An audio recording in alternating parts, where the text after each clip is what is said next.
On today's video, I'm going to give you 5 tips that will help you to transform your body in 2024. So let's go ahead and get into it.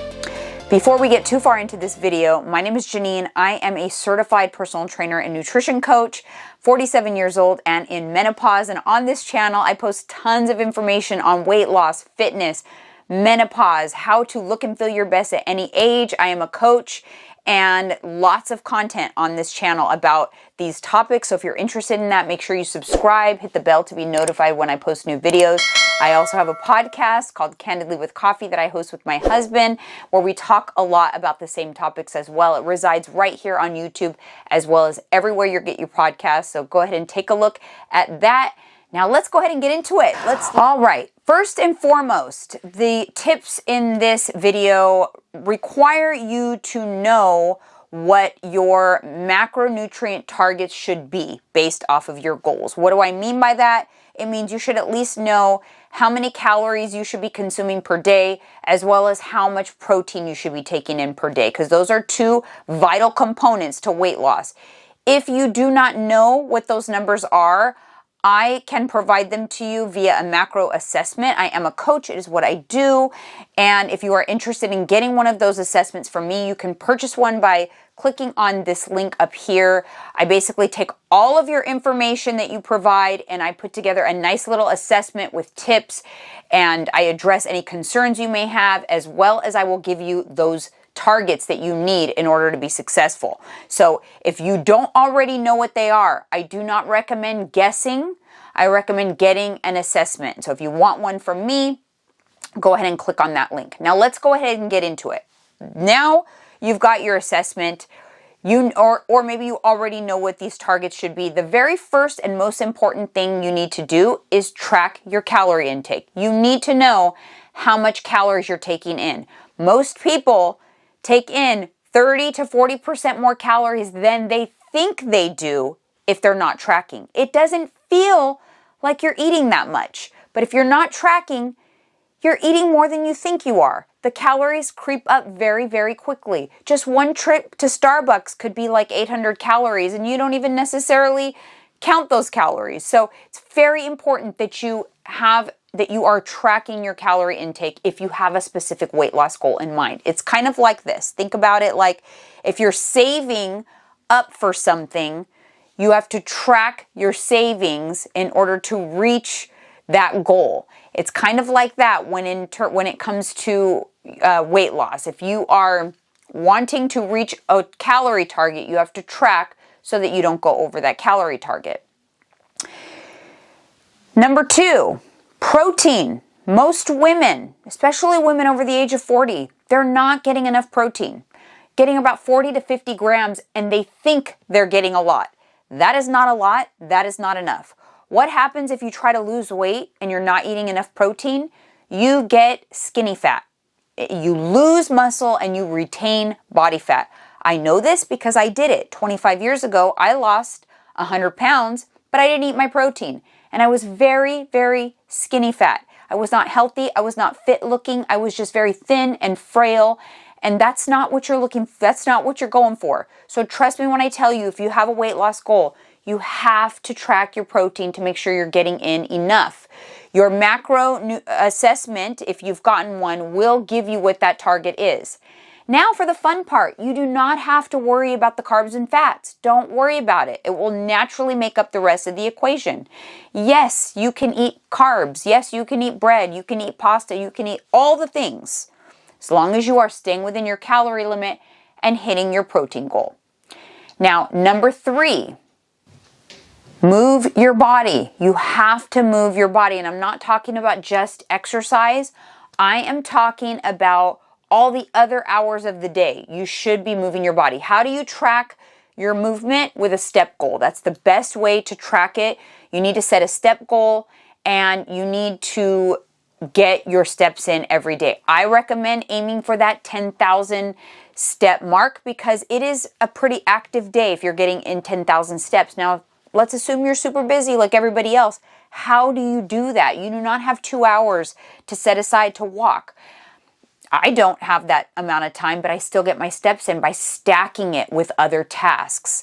So how do you do this? You could get a walking pad for your desk. Many employers offer that now for their employees. Maybe you can contact HR and that is something they'd be willing to get for you. If you work from home, invest in a walking pad or use your treadmill. Get a treadmill desk where you can do computer work while you are also walking, or any other things that you do throughout the day that you can stack with walking. Maybe it's make phone calls, catch up with relatives, watching your favorite shows, scrolling social media. None of those things should be done by themselves if you could also be walking while you're doing them. This is how you get your steps in, even if you are very busy. Now, obviously, besides steps, it is important that you're also incorporating a resistance training routine to retain your muscle, but steps are very important. So very imperative to your weight loss goal. Number 4 is sleep. Sleep is very important. If you're not getting proper sleep, you're not going to be in the mood to do any of the other things that I'm talking about here today. You're not going to have the energy, you're not going to have the mood, you're not going to have the motivation, you're going to have increased cortisol, you're going to have increased craving. It's going to make everything 10 times harder. So how do you get a good night's sleep? Get yourself on a good nighttime routine, on a good schedule. Go to bed at the same time every night. Wind down time for about an hour before you expect to be sleeping. No devices in the bedroom. Keep your room cool. And really make an intention to have a good night's sleep. Have a little bit of self-care time. Light a candle. Dim the lights. An hour before you want to be asleep. All the things. Very, very important that you are intentional with your sleep. You know, it's night. Some people can function on 6.5 hours of sleep. Do what works for you, what you can function best. I tend to need around 7 minimum. I prefer 8, but everyone is kind of different here, but not less than 6. Less than 6 and you're definitely going to be impaired to some degree. Last but not least, and this is something that I wish I would have known 25 years ago, and that is reinvent your morning routine by waking up before the world needs you. I wish I had done this years ago when I had little ones. I always woke up in a state of panic and stress and getting lunches and getting kids ready and, you know, leaving the house without doing my own lunch.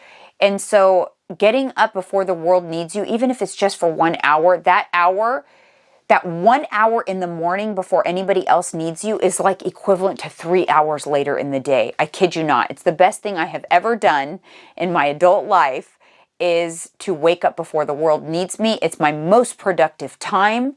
I get my best work done. My best creativity happens at that time. And for me, it's 4 a.m.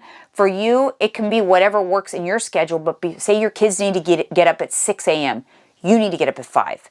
Say everyone needs to get up at 5 a.m. You need to get up at 4. You need to get up an hour before everybody else. Trust me, it will be the best thing you ever did. If there's one thing that you do in 2024, it's this. It's going to change so many different aspects of your life. Not only that, but it's going to give you that time to maybe prepare for the day. Start the day on a good note. Maybe that's when you get your resistance training workout in. Maybe that's when you prep that high protein breakfast that you need to eat.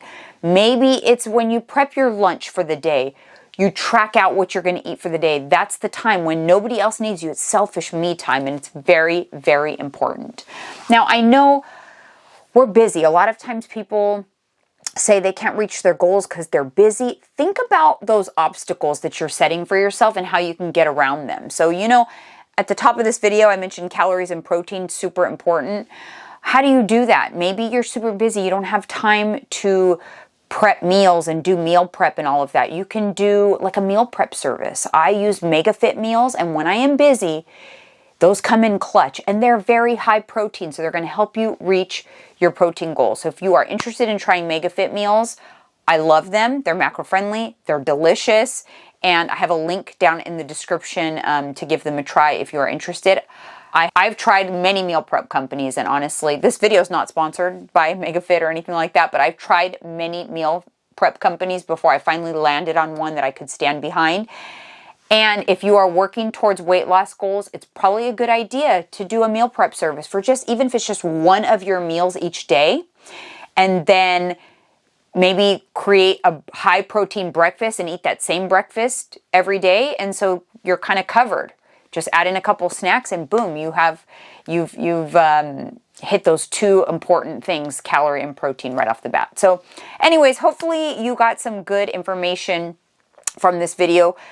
It's worked for me. Every time I implement these things and I get really intentional with these things, I can reach whatever goals I set for myself. This year, I actually gained 15 pounds. Earlier in the year, I entered into menopause and had a lot of struggles in that department. And I actually have a whole different series on hormone replacement therapy that I also started this year. If you're interested in hearing more about that, then go ahead and tap on this link here. But I was able to lose that 15 pounds and retain my muscle, if not build muscle, and I'm feeling really good. So it doesn't have to get complicated, guys. If you implement these 5 things, I promise you, you're gonna have amazing results. Thank you so much for tuning into this video. If you have any questions, happy to answer them. Go ahead and comment below, and I'll see you guys in the next one.